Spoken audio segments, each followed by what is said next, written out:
Wow, I should pay attention more often and not do tech stuff when I'm on a live show. Hey, everyone. Welcome back to the DJ Session presents the virtual sessions.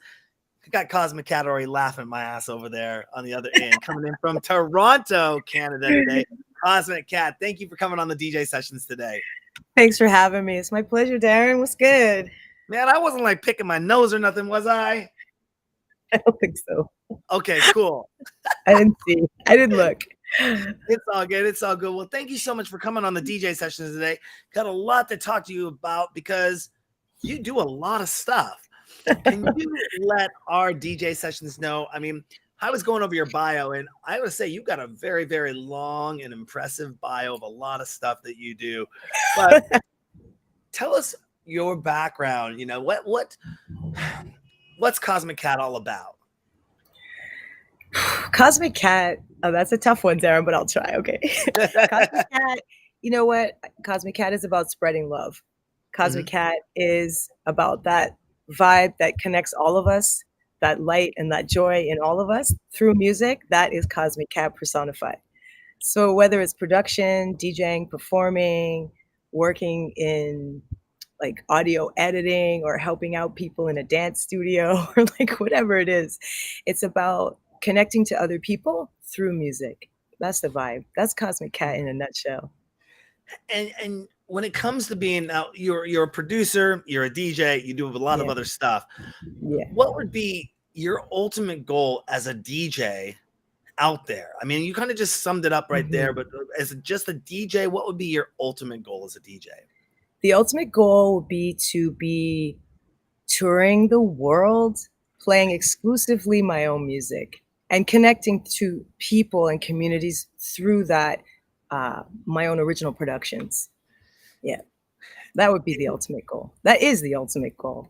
You know, I can definitely relate to that because I was just having a conversation with somebody over the weekend, and you know, being a show that's based out of Seattle, but being able to go on the road and tour and go around the world and see these places after interviewing hundreds of people and listening to their experiences of how they get to travel, how they get to be around the world. They get to see all these amazing places and be with some amazing people, having some amazing times. You know, finally, you know, I'm getting ready to get out of the Seattle bubble, you could say, and start doing a little traveling. We're going to ADE this year, and we're super excited. And then, you know, what I'm trying to say is I can completely relate to that set of goals. It's exciting, right? It's exciting to like get out of your own comfort zone, your own world, your own scene. And then it's also exciting for me to like do that powered on your own creativity, like your own productions.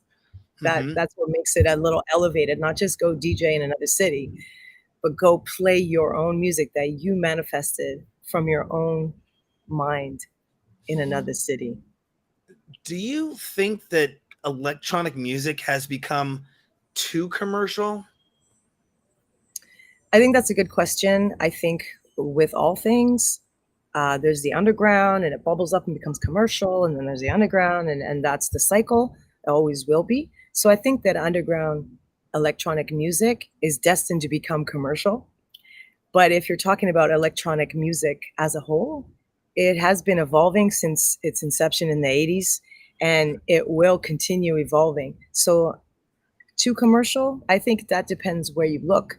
Like, yeah, it's definitely house has hit the mainstream, but there's many offshoots of electronic music that are still in their baby steps, and they're still finding their own sound, and then the cycle will continue.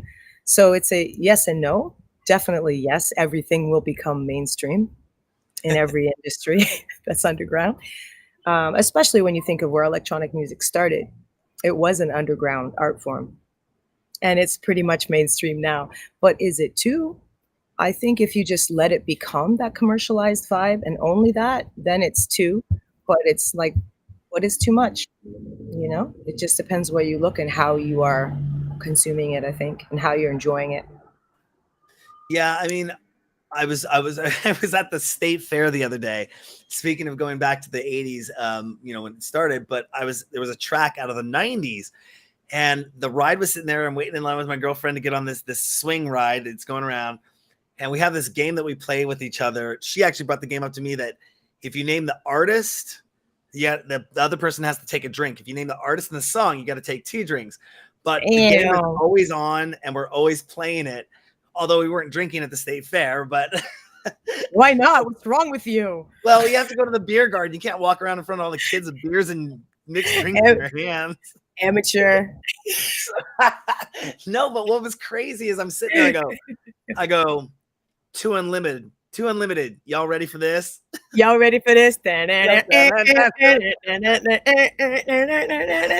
I was like, wow, I've been listening to electronic. I mean, that goes back when I first started going out, probably 91, 92. 90s, early 90s. Early like, 90s.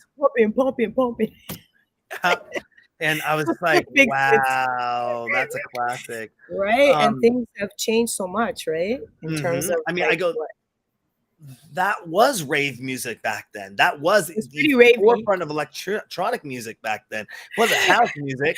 That was like James Brown is dead. Yep, James Brown is dead. It was like KLF. That shit. Yeah. It was very like hype ravey. Yeah, totally. And you know, speaking of going to events and then getting on stage and performing, do you become a different person when you get on stage, or are you a different person when you're off stage? Is there a persona of the Cozmic Cat, or is it? I kind of call it like on and off. And so when I'm off, like I'm just like me. And when I'm on, I'm like me amplified. So it's not really a different persona. Like it's not like I would do things or even say things that I would never do, but it's definitely an amplified version of the outgoing, positive, energetic person that is Paula, you know, like, and there's also like when Cozmic Cat is performing, Cozmic Cat doesn't go up and down. Cozmic Cat is just up, because when I'm just me, I'm more like, you know, I'm a Cancer. I'm moody. I'm deep. I'm like, oh, I'm overthinker. I'm like a sensitive little flower, you know. But when I'm Cozmic Cat, it's like this professionalism and this performance mentality kicks in, and there's no time for like, oh, that person pissed me off, or like thinking about, you know, something else in your mind. Is all focused on the show. So it is very much a giving mentality, a professional mentality. And I would say that's like a persona that all entertainers put on. But it's still, it's very important for me to be authentic. And it's very important for me to be a reflection of what I most hold valuable, you know, in terms of morals and like, intentions. Like I want it to be a certain way, and that's important to me. It's not some fake ass like, oh hey, you know. No, this is really me. I'm just giving it to you on this elevated level because I'm on stage and there's a lot of people, you know. Hopefully. You know, it's hopefully there's a lot of people. No, I think I think you said it perfectly, that there's a level of production, there's a level of that you bring to your performance that is, most performers know you gotta do that. You're on stage, you're performing, You gotta amp it up. You gotta amp it up a little bit. And you know, I've been backstage numerous times. I remember when I first got started doing interviews with people, and I would be in the back room, in the green room with them, and I'd be explaining to them pre-show, like, hi, my name's Darren, how's it going? And we're gonna do this interview and we're gonna talk. And I was all calm and cool, just being nice. And then I'd be like, okay, ready? It's 5, 4, 3. Welcome back to the DJ sessions where we feature the best. And they would, all of a sudden you'd see them tense up. They go, oh shit, this is a real interview. Like this guy's, I thought this was gonna be like easy going like that. So, but I have to do that. You have to do that for the camera. This is what the industry expects. It's not gonna be like, hey Cozmic, how you doing? Hey, what's today? up? What's going on? At the end of the day, like I feel like my role, my calling is to share my energy and my vibe and change the state of people. And that's why it's like my duty to hold a certain level, right? Because if I'm dipping, then how do I expect them to not dip? Do you know what I mean? If I can't bring the energy, how am I expect to project that to a whole room? Like I am not giving you the energy, but I am like kind of channeling and transferring that energy from somewhere. And then when you give it back, I take it, intensify it, and put it back out again. So That's the one thing when we started doing a live streaming DJ show, that DJs weren't accustomed to being in front of the camera, being live, and being in a studio with no one there. yeah. They couldn't feed off the energy because there was no one there in the crowd like they normally can. So you get a lot of DJs on the show, and I would be dancing up and down, bouncing for 4 hours. You watch some of our old episodes, because I had to bring that energy to the show. People would tune in going, is this guy on drugs? What is this? This guy is, I'm watching the bouncing guy. The DJ set's awesome, but the bouncing guy's hilarious. Bouncing guys bringing it. Yeah, they didn't know what to say. But then I started telling the DJ, I said, look, if you look like you're having fun, then people watching it on the other end are going to have fun. And they're going to look like you're having a good time and you're part of the good time. They're going to get in the chat room. And they started to see this happen. This is, 12 years ago, when streaming DJs was kind of still a kind of unknown thing, A baby thing.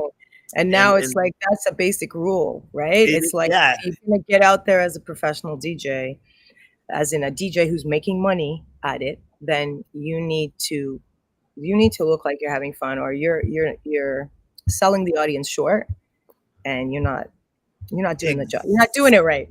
Exactly. Well, and a lot of them you're not doing it right. Like they'd be in the headset and they're doing this and they're doing that. Like, and it's, why would I watch that? Am I watching for some technical aspect, or am I watching because I want to see them having fun, hyped up, and go bring and send them some money, 100%. Like, and if they're like, I love this kind of music, this is my vibe, then show me that. There was in the pandemic, when we were all making that shift to live streaming, I did get a gig at Toronto Pride Festival, which was the first virtual Pride in North America. It ended up crashing the server because they weren't quite ready for all the, nobody was ready, right, to throw an actual festival online. It was tough for them. But I remember being called upon to do this 1 hour set, and I did it live in my backyard. And I remember hearing this YouTube where the guy was like, when I'm producing, I put another laptop in front of me with footage from like Tomorrowland and EDC and, wherever, right? Just all the big festivals, so that I can envision the kind of music I want to be playing to. And that's the crowd I'm playing to. So I took cues from that. And when I was doing my virtual set and recording it, I had a laptop behind me with like crazy highlights of all the drops and all the big festivals. And I made an edit for like about 45 minutes long, and I played it. And every time I felt my energy dip in my backyard by myself in the pandemic, recording a virtual set, I would look up and I would see this footage of people just like, yeah, and it would give me that energy. And I was like, yes, right, here we go. And I highly recommend that kind of just like that visual representation of other people having fun. It really does help, because, it's hard to stay up all the time. Yeah, and it's funny because I recently there's kind of an inside joke that a lot of people for years, they've always said, I do this show called the DJ Sessions, and they go, oh, you're a DJ, and I go, no, I'm not a DJ. I don't know how to DJ. I'm an executive producer.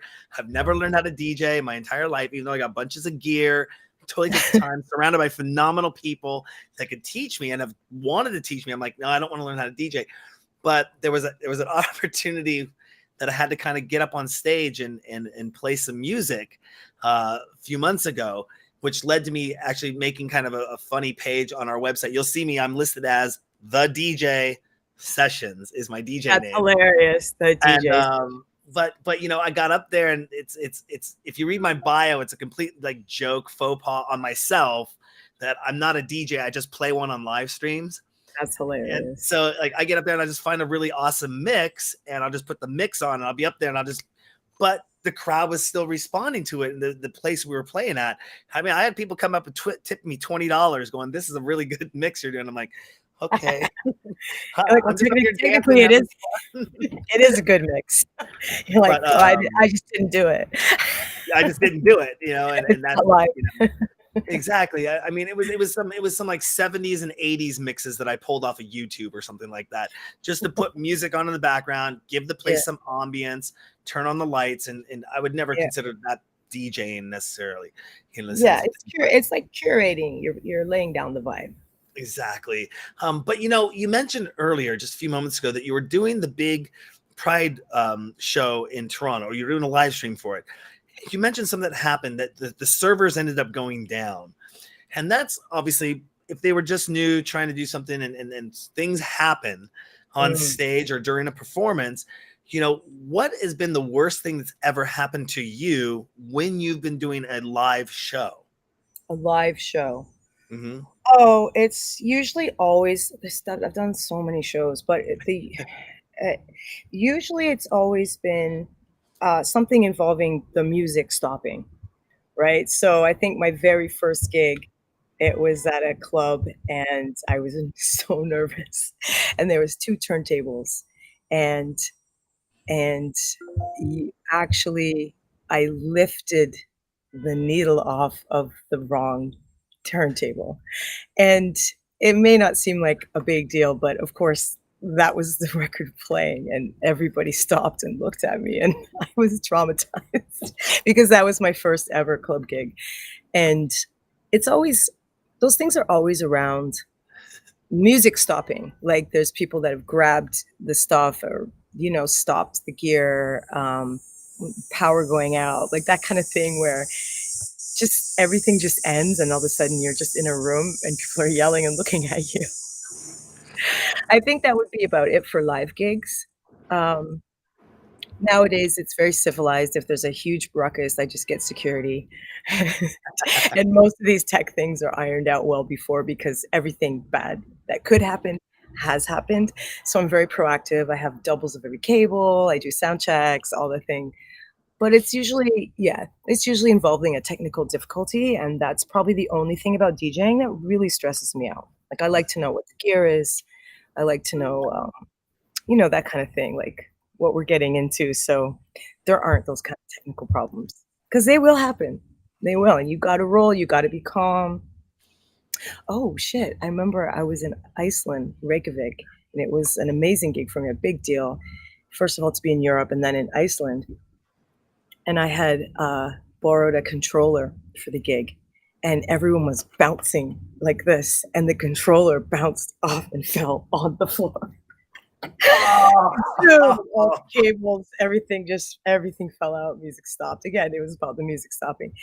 But, I literally just what can you do? I just like, "Let's go," and everyone just, like, clapped until I put the thing back on, plugged it in, started up again, away we went. You just have to yeah. stay calm, like, not fall apart, right? Because that's the thing, I could have freaked out and stormed out the door or, just been like, "I don't know." But no, I was like, "Dude, we gotta plug it back in, we gotta start over. Start it Yeah. over." And you do a regular, is it a monthly that you do in Toronto? Or Yeah, right now, like, post-pandemic, like, everything's being restarted from scratch, so I Mhm, I have a monthly at the Drake Underground, which is, a really cool venue, and it's a house music party. So that's my one promoted monthly, and then the rest are just, like, gigs, and mhm, I'm mhm, pretty booked that way, and that's good. I don't need residencies right now, I'm not trying to bulk up on them because they do tie you down. mhm. And Yeah. what measures do you take to actively promote yourself, your releases in your career? Do you have a solid PR person, Mm. or do you handle it all yourself? Yeah, I'm a one-woman show. I definitely am a marketing maniac. I'm on Instagram all the time. I definitely buy ads when I'm promoting, like, a single or an event. I have a business partner in other events that I do, and we share marketing, so we'll split costs or we'll do stagger posts and stuff. We'll have a campaign going. Um, it's really like a wall, and everything that you do to promote yourself or your brand or your activity or your release is like a brick in the wall. And your aim is to build this whole thing and not just think of one little action as the entire wall. So it's like I keep my website updated. I keep my photos fresh. I keep my info fresh. I keep mixes going. I keep active. I tell people in a newsletter what I'm doing every single week, every Thursday at noon. I keep my IG posted. I do stories. I keep my Facebook linked so I don't have to mess with it. I like answer everybody. I go out and I, create videos with DaVinci Resolve. Like I do it all and I keep doing it. So it's I was about consistency, dip, dip, dip, dip, dip.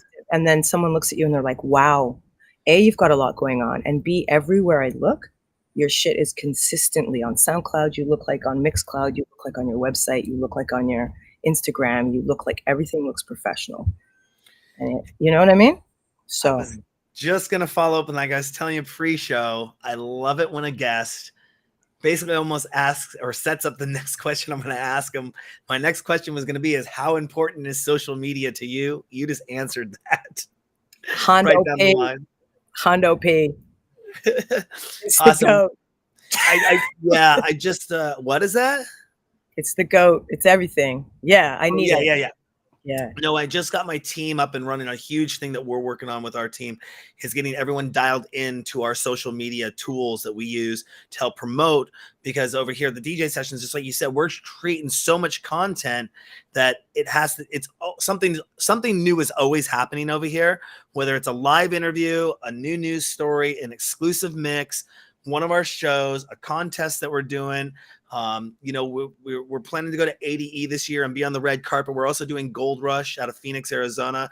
We're already being invited to do the New Year's Eve party, the big New Year's Eve party down in Phoenix, Arizona. So We're talking about going to, next year we're looking at IMS, ADE, Winter Music Conference in South by Southwest and doing red carpets there with some major labels and brands and being out there. But there's always something new. My own crew sometimes comes up and says, Darren, where do you find all the time to do this? And I'm like, well, you got to remember, this is my full-time job. And so I wake up at 9 o'clock in the morning and I'm still usually working until 6 o'clock at night every day. And I have to do that so I don't burn out, because you can get burnout with all this stuff, and you kind of like, oh, I got to get in and make that social media post, or oh, I got to make that newsletter, to make that promo happen. So what active measures do you take to kind of keep a level head and not get burnt out in this game? I mean, to be honest, I love it. I think the definition of burnout is doing too many things that you don't enjoy. And I love the promotional aspects of it. Like, I love getting on doing a post and then being like, yeah, that was a good post. I love like doing my newsletter because I love to write and I love to think like, how can I engage someone like in their inbox, which is a weird kind of like shift from like 2 lines on like Instagram. So burnout, I think it's more like balance. So for example, I took a 2-3 day solo camping trip like a week ago. I did not use my phone. I did not post. I did not. When I got home, I posted some pictures. Hey, I was camping. It was great. But I didn't look at my phone. I didn't check my phone. And I'm really good at like scroll. I see something that's like, oh, fuck, that mother. And then I just turn off my phone. I'm like, I don't need this. So it reminds me, like, it's not all good, but it's such a useful free tool. It's like, what's to hate about it? I kind of love marketing. Nobody's going to push your stuff as much as you. No one's going to believe in your projects and your brand as much as you. So I kind of relish that ability to like just create the vision that I want of Cosmic Cat and put it out exactly the way I want to everybody. Exactly. Yeah. I think that was the hardest thing for me to do too, for the first 10 years up until almost 2020. From 2010 to 2020 it was my baby. I had to control the messaging. I didn't want to put it in anyone else's hands. If something went out Yeah. there, it was said wrong, or an email was said wrong, or there wasn't replied back to you right, I'm like, oh, what are you doing? You just burnt a bridge. No. So I wasn't a control freak about it. I just didn't want to Yeah. relinquish control of my baby. Like I hear a lot of producers, they when they make tracks, they're like, they're children and they put them out into the world, and some grow and excel and some go nowhere and don't do anything, and then they're like, Some stay in the basement, like in the smoking weed basement. into their Yeah, late 30s. And you have to say, like, exactly. time to pay rent, yo. Yeah. So, Take a shower, yo. stop watching DJ live streams, yo.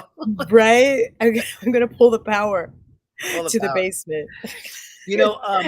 Dance music, you're a producer, and dance music is sometimes known for its hedonistic vibes. Yet, do you think that it can be used for social awareness or political messaging at times as well?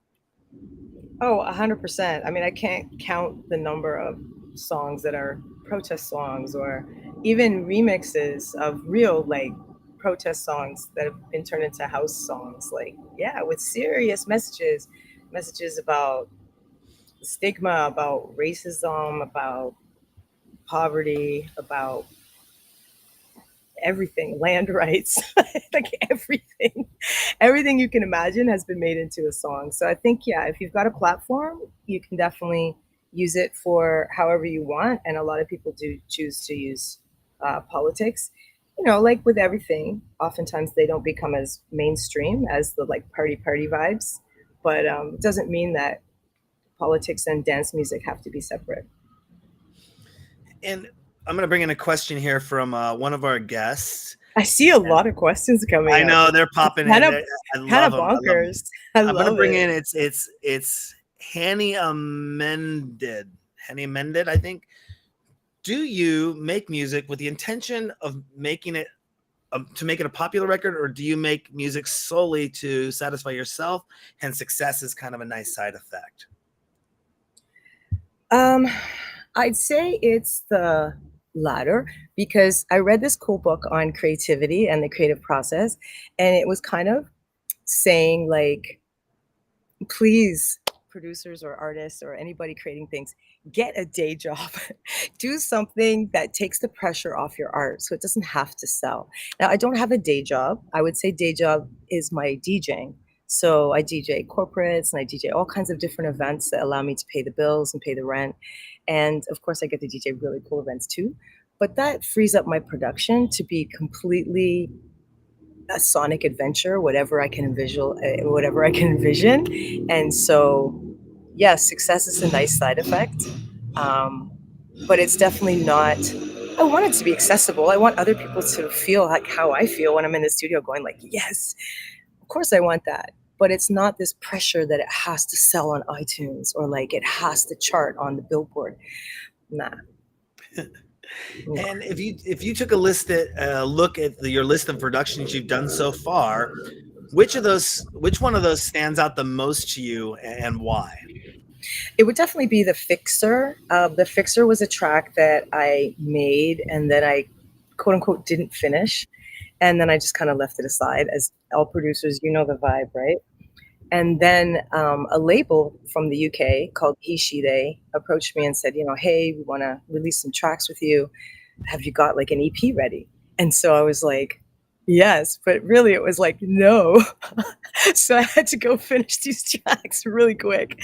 So I finished The Fixer because it was 99% done. And I really liked it, but I didn't think much of it. It was just a track I was going to finish and add to the EP. And it was great. I had a track ready to go. It did really well. It did really well. And it charted, not charted, but it was on Amazon Top 100, Global House, Deep House. It was on Spotify, curated list, Groove Theory, Ministry of Sound, um, a lot of different playlists. And it got hundreds of thousands of streams. And so just from that, my takeaway was just like, just finish it and get it out there, you know, because I would have never thought that song would have been a hit. And it's like the biggest track that I've ever made. And it was no vocals. Well, it has vocals. It has a little sample snippet, but it's not a mainstream. I didn't think that kid was going to Harvard, let's put it that way.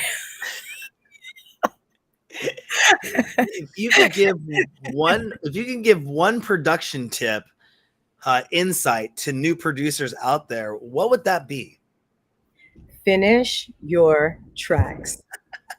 That is it. I know people who are classically trained, have been producing for over a decade, and they have a hard drive full of unfinished tracks that have never been released. And I get it. I'm a perfectionist. I want all my stuff to sound amazing.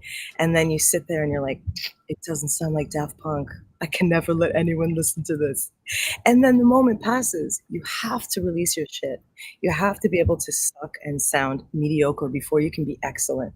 You have to get it out there. You can't just like skip that step and just release gold. You have to go bronze, silver. You have to release and you have to finish. And if you're not keen on releasing, you don't have to release, but you have to finish. Like that's your legacy. If you're a producer, don't just make loops. Finish your tracks. And do you Cosmic have Cat any? has spoken. Do you do you have any secret aliases under which you release music? No, no, because I don't. I just feel like even if I'm not the proudest of it, I did it. So why not put it under my Cosmic Cat name? If I'm confident to finish it and be like, yeah, I'm confident enough to put my real name on it. Yeah. Gonna take an audience question here from some of these names, man. I don't know where y'all came up with them, but Orlifokia. Who has been your biggest influence when it comes to your career as an artist, and why?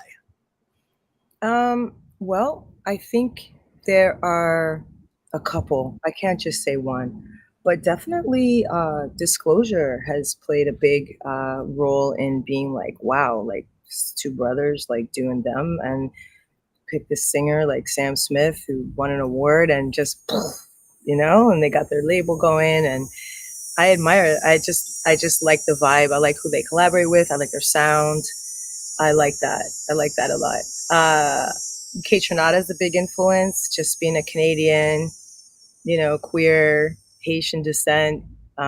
Just kind of, it just makes you feel like, shit, man, like I can do that. Like it's not but then again, also Calvin Harris, I've been following him from the beginning, and just to see like his journey, like, yeah, okay, he signed to Sony, he's mega, like all that. But just to see like his growth is so exponential, like working with orchestras now and major artists, and just the care and the consistency of the music that he puts out is just like, yeah, like that is top quality electronic production right there.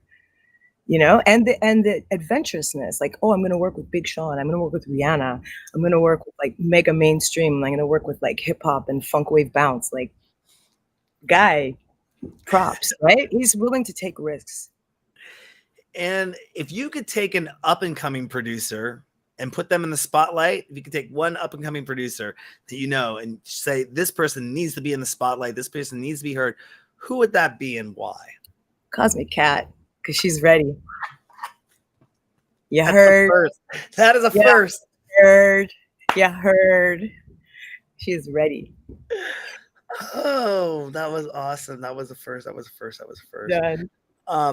So obviously we're watching this live on your Twitch channel right now. We have it simulcast streamed to our Twitch channel and your Twitch channel. Hey, there I am on Twitch. I just flip tabs.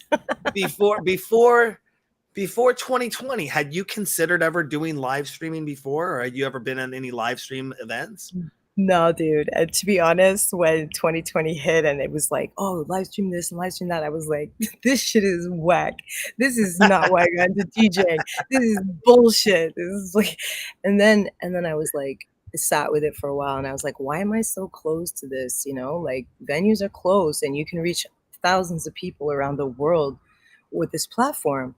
So I forced myself to like absorb the learning curve, like got Twitch, got Mixcloud, got my setup, got my green screen, got my OBS, watched a bunch of YouTubes, like tried these like, oh, my initial live streams were so whack. Like it was a projector like blasting light into me like with a background like DJing. And then, the audio got better and then the video got better. And so I'm so glad I had that experience. And I have a huge library now on Mixcloud, and I've done all these shows on Twitch and been part of raid trains and across Canada and global raid trains, and made community, met people, and gone to like real live festivals because I met people on live stream, and then they invited me to the DJ them. Like, it's been nothing but good. So I'm glad that I was able to keep an open mind and not be like this old school, like, that's not how it should be done, man. So to answer your question, no, I had not thought about it before, and I wasn't that kind of techie gamer, so I didn't know. there were a few people that I reached out to early on in 2020, and they were kind of holding off because they didn't want to desaturate their brand because everyone else jumped online. I called 2020, from my perspective, being an online streamer for so long and then being a podcaster for years before that.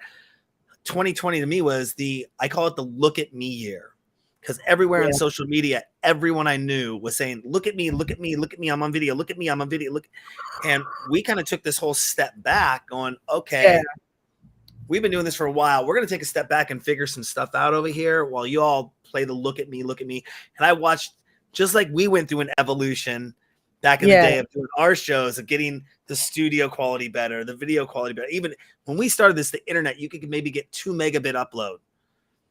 And even if that was 2 megabit upload, what you were paying for, you might get half a meg to a megabit upload. So imagine what quality of video was like 12 years ago. Pretty dismal. Like, Yeah. actually was part of a studio that used to do like Real Player. Like, they used to live stream, but it was based off of like the Dub Lab, which was in San Fran, and they were doing like the Alpha Room, like, or the Beta Lab. They had like, you know, they would film almost like Boiler Room, but they would stream it. But there was no audience really. It was more like these archive shows that were recorded, and then you could go watch them at your leisure. And it felt more like a Boiler Room archive than a live stream event. It's just like the world wasn't ready for like group events, you know, DJing or otherwise, really. Yeah, it was just the progression over time of seeing it go and then watching everyone jump online and go. I remember when we started out with the 1 camera or the 2 cameras. I remember when we started out with the angles. And it was 4 cameras. And then I remember the like, green screen in the back and making it look cool because now we got a green screen and all that stuff. And it was just very interesting watching that unfold and going, yeah, but I was doing this for 10 years. And it was awesome. Like, so we came back late 2020 though, and kicked back in our gears, came back into 2021. New website, new branding. Let's go let's go hit some home runs. And it's been an awesome progression. And I'm glad to see that more and more people are receptive to it. More and more people are seeing it as a medium. I mean, one of my DJs makes a living doing his shows, playing his own music. And it's like, he gets the bits, he gets the subscriptions, he gets the, everything. Wow. And he gets his fans he's bought a new controller. His fans have bought him a new controller. His fans have bought him a VR headset. Wow, because he runs donations and stuff and does a great show. I mean, it's something I would want to watch. Like, you watch this show rather than just a DJ playing music, which is awesome. Yeah. But his shows are very interactive in that sense. And kind of leads me into the next question I was going to ask you. Have you been asked or have you done anything in virtual reality yet? I have not. I did, we have like an Oculus, and I did look at the DJ, the $35 DJ kind of with DJ Happa. Yeah. And DJ Happa's like giving you the thing. And I was like, oh, I could throw a party in here. It'd be really cool. And I looked into it, but it seems like the audience is limited to people who actually also have that program and who are also online at the time. So I just like, I'm going to wait on that. You know what I'm saying? But I'm not opposed to it. I just feel like the best version of myself is definitely face to face. And right now I can get out there and do events. So that's what I'm doing. That's what I'm focusing my time on, as opposed to like learning yet another platform. And promoting myself and building that brand on that new platform. Like right now I'm back to like Cozmic Cat is getting booked and busy in real life. And I'm cool with that. Yeah. If you do have an Oculus, which is awesome, do you have AltSpace? Have you checked out AltSpace yet? Maybe. It's one of the flavors of obviously social I don't platforms. spend that much time on it. I'm like, oh yeah, there's my Oculus. I'm going outside now. We just launched. We've soft opened 2 nightclubs in AltSpace, entry and beta, and we're getting ready to grand open them here shortly. And we're super excited for it because, being a first mover into technology, it was. I started in public access television back in '92, and then 8-9 years later, got into broadcast television, executive producing my own shows on broadcast television. And that's a very costly endeavor. So when podcasting came out, video podcasting, it was kind of a brand new thing right in 2005 when the video iPod came out. We jumped on board with that, and that got me into internet distribution and then later into live streaming distribution, and kind of never looked back. But now we see like virtual reality as being that progression of the internet was in the early 90s. Of course the internet was there before that, but the internet kind of got big in the internet 90s, late 90s with the .com, then push it forward into MySpace, and social media started coming into play, and then Facebook and Instagram, and now TikTok is out there. But with merging all the technologies together, we always like to be on the forefront of the new thing. And we see virtual reality being kind of that new thing. It won't replace physical environments. We know that. But it's just another way that people can experience your brand and your messaging. We're really super excited. I'd love to give you a tour sometime if you got a headset and our clubs. It'd be awesome. Let's see. Let's Look at all these questions, man. I love it. I think I know. They're moving so fast. I want to bring some. We should hit some of them up, man. They're like, I love you guys. I love it. Let's see. Let's see if I can find How one was that here. pizza this summer? I don't know. I wish I was there. Pizza or hamburgers? Remember, maybe yeah. Pizza. Are you kidding? Oh, here's one that is on my list. I'll bring this up, and it's Sella Tentipi. It is, when you don't listen to dance music, what do you listen to? Silence. Not even kidding you. It's either I'm researching, I'm listening to other people's mixes, I'm checking out their playlists, I'm going to like Spotify and being like, okay, this track is getting a lot of play, I'm gonna go listen to it. This track just came out. I got all the people that ping me with their tracks coming out. Like, if it's not like for work, I drive the car in silence. Never ever put the radio on unless I'm previewing like a mix or something and I have to go somewhere and I'm like, I need to listen to this mix and I gotta commute. Yeah, it's interesting because, yeah, I would rather listen to nothing than unless it's electronic music. Yeah, I know what you mean. I have a kind of a go-to for me. Listen to Soma FM.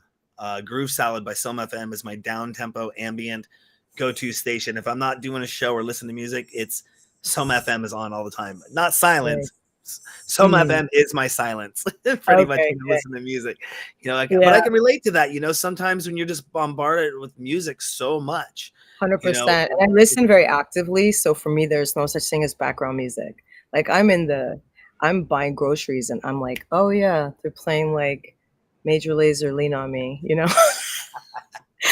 or I'm like, oh, I'm always listening. I can hear like cars going by and I go, that song, or yeah, they're playing that, or like, I'm always listening. So I can't just like tune out to music, which sucks when you're going out to dinner or something in a restaurant. I'm just like, oh, that's an interesting chord change. Yeah, so I like silence. Carl Cox just turned 60. I think he was born in. I should pull this up. I should get his exact day. I think he's 60 years old, and he's been rocking it for years. Do you see a certain age or where you would stop DJing and going out there and doing shows? Is there actually? Let me get to the better point of this. Do you think there's a retirement age for DJs? My retirement age could be tomorrow if the feeling was gone. If I didn't feel connected and authentically joyful and, loving what I do, I would want to quit, right? And that could be tomorrow. So for me, as long as you have that feel, that vibe, that's your calling, that's your passion, that you love to do it, that you love getting up on stage, and you love sharing that joy, and you love creating music in the studio, and you love like promoting it and get excited about it and telling people about it and sharing the news and like releasing your music, all those things, as long as you still have all that drive, then I don't believe you should ever stop. But if you don't have that and it's like a chore, or like, of course there's going to be times when you don't want to do everything, right?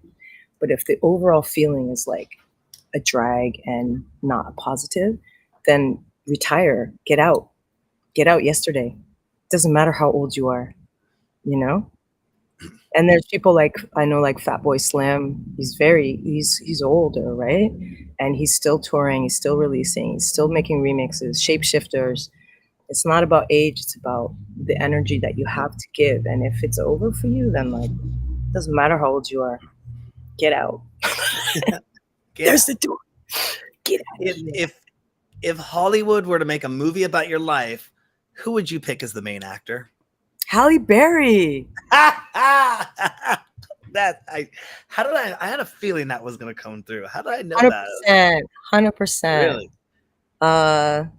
Yeah, maybe Jada, but like, I think, I think because like, oh, she's so buff and she's so fierce. And oh, yo, who was that person that was in the Catwoman? Oh my God, Zoe, the actress that was the Catwoman in the new Batman. It wasn't Kravitz's daughter, was it? Yes, Zoe Kravitz? She can do it. Yeah. She's also ripped and hot and smart and beautiful. So yeah, she can play me. Awesome. You are approved. Cosmic Cat, it's been a pleasure having you on the show. Learned so much about you. We are definitely going to be staying in touch with you every 6 months. It's kind of our promise to stay in touch with everyone that comes on the show. That sounds awesome. What they're doing, what's going on with them. But is there anything else you want to let our DJ Sessions fans know about before we let you go? I would just like you guys to follow me on Instagram because I'm very active and I do like answering questions and, sharing things. And I would just say, yeah, follow Cosmic Cat Official on Instagram. And I think that's it. I think just do you. And you mentioned your website as well, that you're constantly updating that website. They can find out everything there as well. Sure, all the events are there, and if you want to know what's going on in Cosmic Cat Land in terms of like releases, there's a new release coming out, hopefully by ADE, and it's with the UK label Lady of the House. So it's a track called Black Gold that's coming out. A bunch of shows, that. Life is moving in Cosmic Cat Land. So yeah, the website djcosmic.com, www.djcosmic.com. All right. Will you be at ADE this year? No.